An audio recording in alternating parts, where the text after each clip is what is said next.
వి gold trusted gold buyers తాకట్టులో ఉన్న బంగారాన్ని విడిపించి ఈ రోజు ఉన్న మార్కెట్ ధరకే కొనబడును.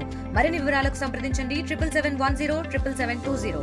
పత్తిపాడు మండలం రాచపల్లి గ్రామంలో కొలువైన అరుణాచలేశ్వరుడి యొక్క సన్నిధానంలో ఇవాళ 63 నాయనార్ల యొక్క ప్రతిష్ట, అలాగే 63 నాయనార్లకు సంబంధించిన ఏదైతే అద్భుత చరిత్ర ఉందో పెరియ పురాణం, దానికి ఆంధ్రీకరించి ఒక అద్భుత పుస్తకాన్ని మనకి ఇవాళ ఆవిష్కరించిన గొప్ప సందర్భం. ముఖ్యంగా ఏదైతే పెరియ పురాణాన్ని రాసిన సెక్యులర్ స్వామి ఆయన ఆ తమిళంలో అద్భుతంగా రాయటం జరిగింది. ఆ గ్రంథం ఏదైతే ఉందో దాన్ని సంక్షిప్తంగా మనకు అందించిన అరుణాచలేశ్వర మాధవి గారికి ముఖ్యంగా అభినందనలు, అలాగే శుభాభినందనలు తెలియజేస్తాను. ఒక మహత్తర కార్యం ఏదైతే పోతనామాచులు వారు శ్రీమద్ భాగవతాన్ని ఏ విధంగా రాశారో ఆ విధంగానే ఈవిడ మొత్తం ఏ ప్రాంతాల్లో అయితే నయనార్లు నడియాడారో ఆయా ప్రాంతాలన్నీ కూడా నడియాడి ఆ యొక్క చరిత్ర సాక్షిభూతంగా ఆవిడే నిలిచి ఆవిడికి స్వామివారు ఏ విధంగా తెలియజేశారో ఆ విధంగానే ఆ పుస్తకాన్ని రాయటం. తమిళం రాని ఒక మహిళ ఆ ప్రాంతానికి తమిళనాడుకి వెళ్ళి నయనార్ల యొక్క చరిత్ర తెలుసుకొని మనకు అందించడం ఏదైతుందో ఇది గొప్ప విషయంగా మేము భావిస్తున్నాం. ముఖ్యంగా భక్తి అనే దానికి పరాకాష్ఠ ఎక్కడైనా చూడాలంటే మన తమిళ రాష్ట్రంలో చూడొచ్చు. ఆ విధంగా ఆ యొక్క భక్తికి పరాకాష్ఠ నయనార్లు.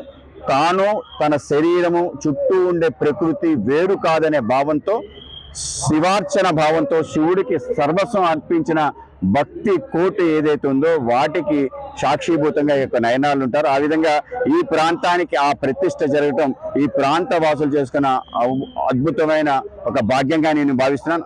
ఇటువంటి ఈ యొక్క కార్యక్రమానికి నేను సాక్షిభూతం అవ్వటం కూడా అంతే అద్భుతంగా నేను భావిస్తున్నాను. ఆ విధంగా ఒక గొప్ప అనుభూతి.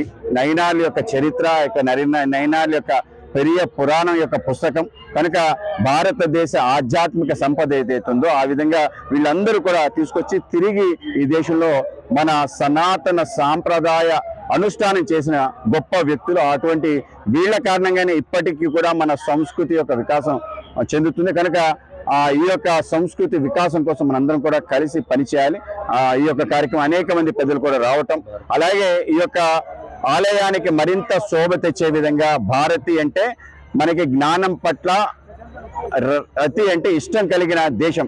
ఆ విధంగా ప్రపంచంలో జ్ఞానాన్ని అందించిన ఈ యొక్క దేశం యొక్క ఈ యొక్క పుడమి ఏదైతుందో ఆ తల్లి యొక్క విగ్రహం భారత మాత విగ్రహం కూడా ప్రతిష్ఠించడం ఏదైతుందో నయనార్లు ఏదైతే చెప్పారో అది తిరిగి మనం తెలుసుకోవాల్సిన అవసరం ఉంది. భారత మాత అంటే ఏమిటి, ఈ యొక్క తల్లి యొక్క ప్రాశస్యం ఏంటి, ఈ యొక్క భూమి యొక్క ప్రాశస్యం ఏంటి తెలుసుకునే విధంగా ఆ ప్రతిష్ఠ చేసిన మహానుభావులు కూడా ఇప్పుడు ధన్యవాదాలు తెలియజేస్తున్నా. ఆ విధంగా ఒక అద్భుతమైన క్షేత్రాన్ని ఇవాళ రావటం అనే నాకు భాగ్యం కలిగింది. భారతీయ జనతా పార్టీ రాష్ట్ర అధ్యక్షుడిగా పదవి బాధ్యత స్వీకరించిన తర్వాత ఇటువంటి గొప్ప క్షేత్రాన్ని రావటం, ఆంధ్ర నాట నయనార్ల యొక్క ప్రతిష్ఠ ఏదైతుందో నిజంగానే అమోఘం. ఆ విధంగా నయనార్ల చరిత్ర తెలుగు వాళ్ళు నేర్చుకోవాలి, తెలుసుకోవాలి.